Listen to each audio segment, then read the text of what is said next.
Good morning, readers. Thank you for joining us today. I'm speaking with Hanna. She's the author of A Child's Recovery from Autism, published this year, 2013, and it's available on Amazon, so make sure you go out and buy it. If you're a parent of a child on the spectrum, or if you are a professional who works with children on the spectrum, you're going to find this book inspiring, and you're also going to find it useful. It's a rare combination to find both in one book, so I'm really happy to talk to Hanna this morning. So Hanna, thank you for being here.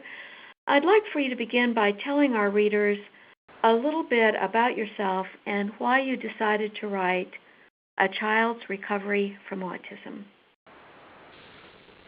Good morning. Thank you for having me and interviewing me. I'm Hanna, and I'm a mother of a beautiful son.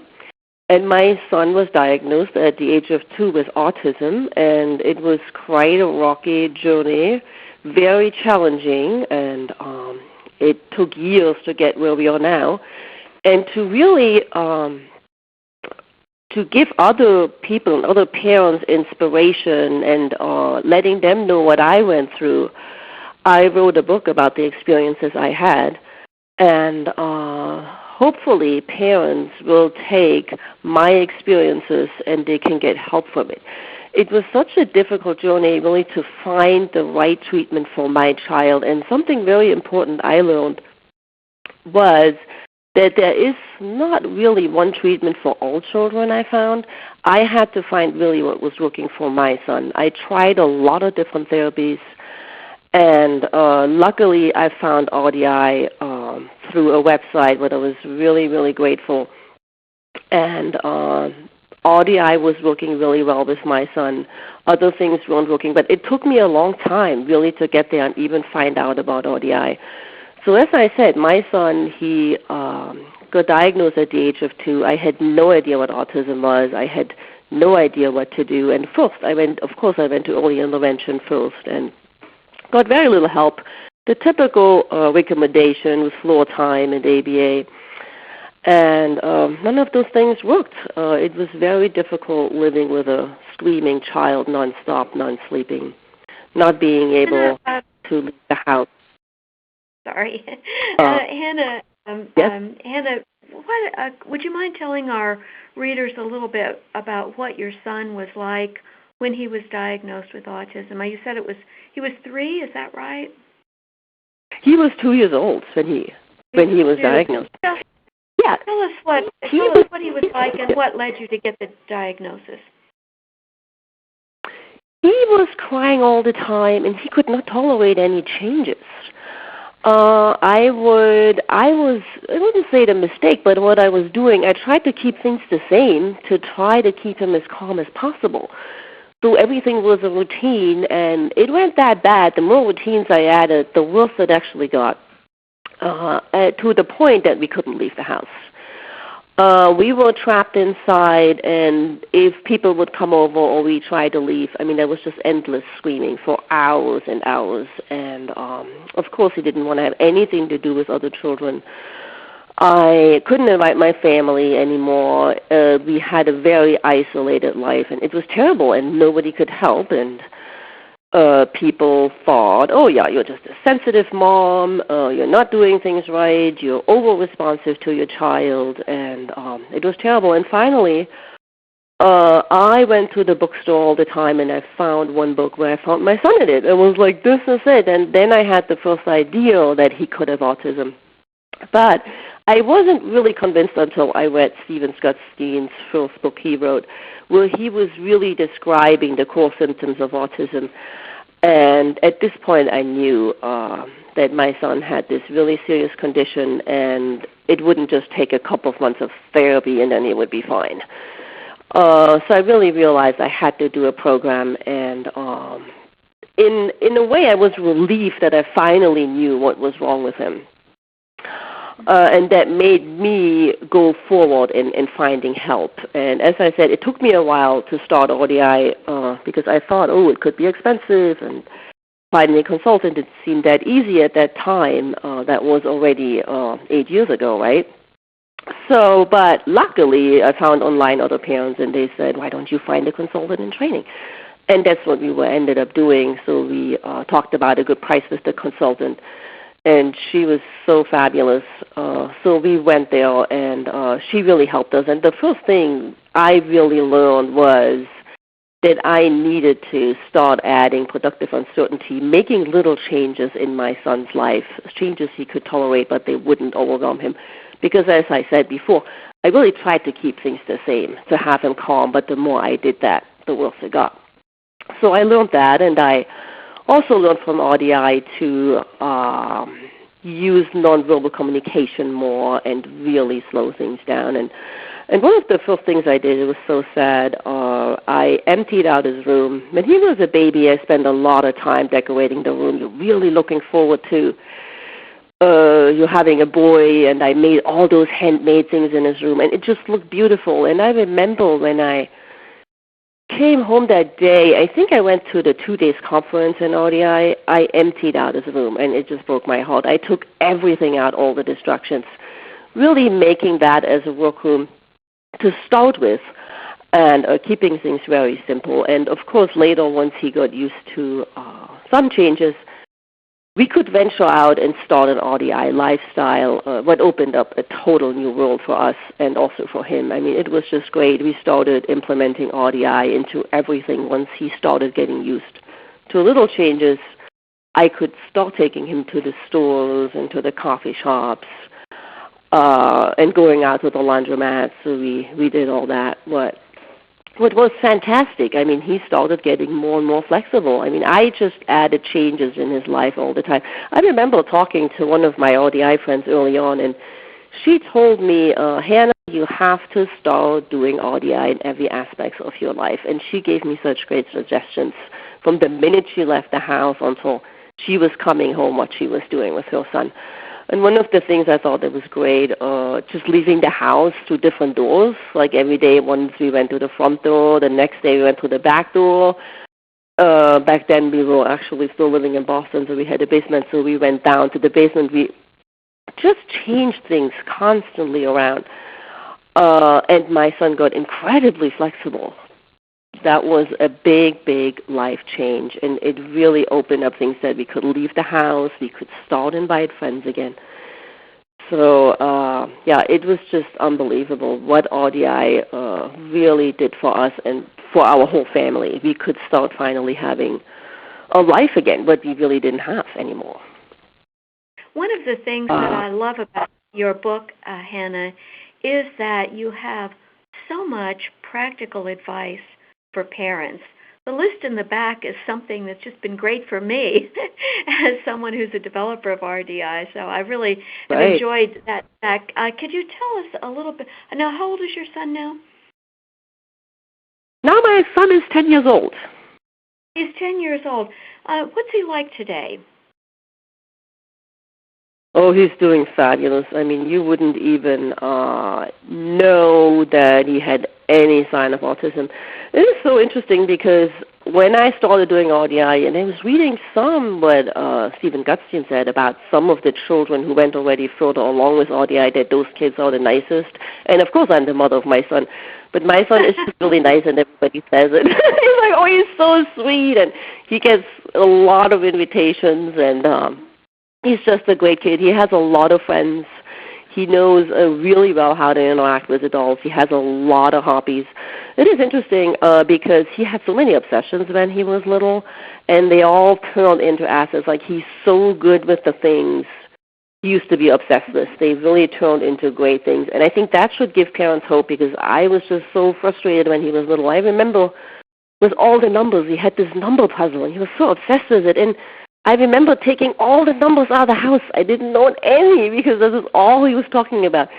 And now he's doing so great in math, so it's really, really nice. And I was really worried when he was little. So he's a great kid, and yeah, there's just no sign that he had any trouble, or nobody would ever know. And he has a great big deal of empathy. He really takes other people's emotions and views into consideration. And that's really great. I mean, I'm so happy with him. It was all worth it. And the interesting thing is I'm still using RDI. It's a real parenting tool. Not only that I needed it when he had the diagnosis, but we're still using it. I mean, the master apprenticeship is just such a great principle, I think. And it's still great, autism or not. And I always tell my friends about it if they ask me how to work with kids, or if I have other kids over. We do a lot of woodworking these days, which is a great thing for Master Apprentice. And I always remember one sentence Stephen Gutstein said, you only have to be one step ahead of your child. And that just stuck with me. Whatever I do, I try to learn a little bit ahead, and then I'll teach my son. So it's really good. Oh, and back to the activities when you asked me earlier on. Yes, I really wanted to put those activities in for parents. Because I remember when I was doing RDI with my son, it was always a struggle to fill the day with things. Okay, we have to go to the airport. What are we going to do? Oh, and today is pool day. What are the ideals? And I remember going online and asking at the parenting groups, okay, we're going to the pool. What kind of activities can I do? So and I thought having a lot of activities all together and not so much listing them with the objectives, but in general, because you can really do anything with pretty much any objective. Yes. So that's why I did that. Yeah, and it's a wonderful book. First of all, I just love your style of writing. I picked up the book and started reading it, and I couldn't put it down. So you're a wonderful writer. Hanna, do you mind telling us a little bit about your own background? I know you grew up in East Germany. Could you tell us a little bit about that and how you United States? Yes, I grew up in East Germany, and I thought for me, my childhood or growing up in East Germany was a little bit like growing up as an autistic child, because you're really not to the extent, but somewhat, because you are growing up in a very restricted environment. East Germany was a communist country, so you couldn't say what you wanted to say, you couldn't travel. It was like living in a prison. You had to stand in line for food, so if you wanted to get some fruits, there may be nothing there. The life was very restricted. Living back then in Germany, and it was very difficult for me to live there and not being able to have the education I wanted. I couldn't go to high school. I was working as a waitress, and so I had what I didn't want it to do. So there was all those restrictions, and there was kind of a parallel to the autism, where our whole family was so restricted, and that kind of unhappiness I felt in East Germany. There was a similarity with the autism, and overcoming living in a communist country and being free is almost like that feeling when your child is recovered and you're feeling free and you're happy and you just can't believe that it's just happening, that your child is going to school. I mean, that's just an amazing, amazing feeling. But it's hard to describe if you don't have that, right? If you're just, okay, my child goes to school and it's kind of a normal thing. But for an autistic child, that is just unbelievable. And back in East Germany, I escaped in 1989 before the wall came down. And it was kind of the same. All of a sudden, you're in this new world. You're free, and you're taking all in. You're so incredibly happy. So that's why I wanted to put that experience in. And I really think my experience growing up in East Germany helped me with overcoming the autism, really going through those difficult times and not giving up. There were many times where I just was so lost with the autism, and just keep going. That was the important thing, making myself keep going and believing in my son that he can overcome that. Because you can easily lose your confidence and your trust because nobody's believing in you. You are basically alone in this. Very, very difficult experience. Hanna, when I was reading your book, I was struck by the parallel that you've mentioned. And I was struck also by the courage you showed in just becoming who you were. making it, getting out of East Germany, making it to and the readers are going to love that particular part of the story because such a young girl to have done what you did, but the courage of that, and then sometimes I think about our children on the spectrum, and one of the things that we like to help them understand is that you're a child who can do hard things.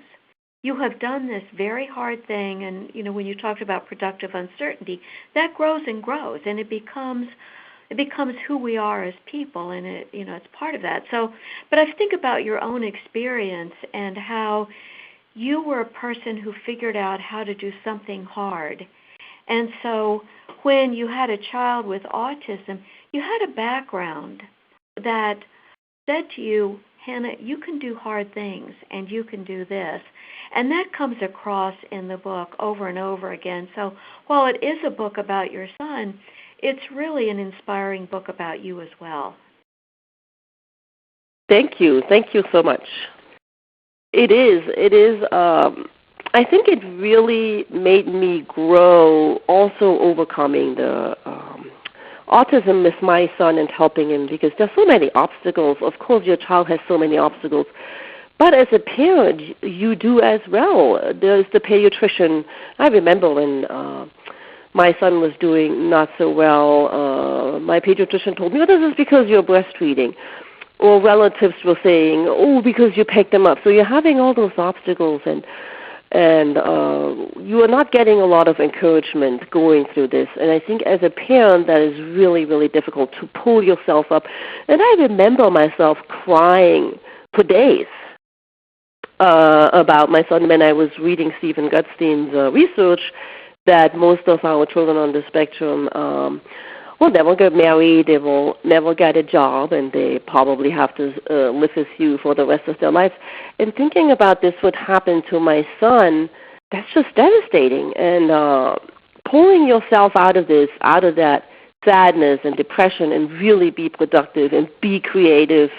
And when I was with my son, I couldn't be sitting there crying. I had to do my objectives, and we were working on experience sharing, and I better had to be joyful. And that was difficult in those times, knowing, thinking about, I don't know what the outcome is. I don't know how will he be like. And RDI was so helpful, just reading the chats online with Stephen Gutstein. That was just such an important thing for me to have that hope. There's somebody out there, or there are other parents, they're doing the same thing. And getting that energy from the parents or from the consultant, because I really didn't get it anywhere else. People just don't understand the things you were going through. And in East Germany, it was similar. You were in a system, and you can't change it. And there was a lot of communists, of course, around you. So you and my family weren't communists. So we, as I said, my parents, they didn't progress in their professions. I wasn't allowed to go to high school. So not a very supportive system. But it made me grow, I think, and getting out of there and getting out of the autism. I think it really teaches you something. And it's true. It changed who I was to definitely a stronger person, and knowing that I could do that. And that's what I wanted to say in the book, that parents, they need to keep trying, and it is a very difficult process, but not giving up and trying to help their child. That's why I really wrote the book. When I was working with my son, there were those books out, or people told me, oh, I did the diet and my son recovered, and that didn't happen to my son. I needed to work very hard, and I tried many different approaches. It was not easy. It was a marathon. It was a long, long way to go. And I wanted to tell parents the journey can be like that. It can be really difficult, but you have to keep trying, and your child will make progress, definitely. And that's why I wrote the book, as an inspiration. Hannah, one of the things that also inspired me about the book was you certainly spent a good deal of time where there was an amount of sacrifice involved. But you have a life now. It's not just that you've given your son his life.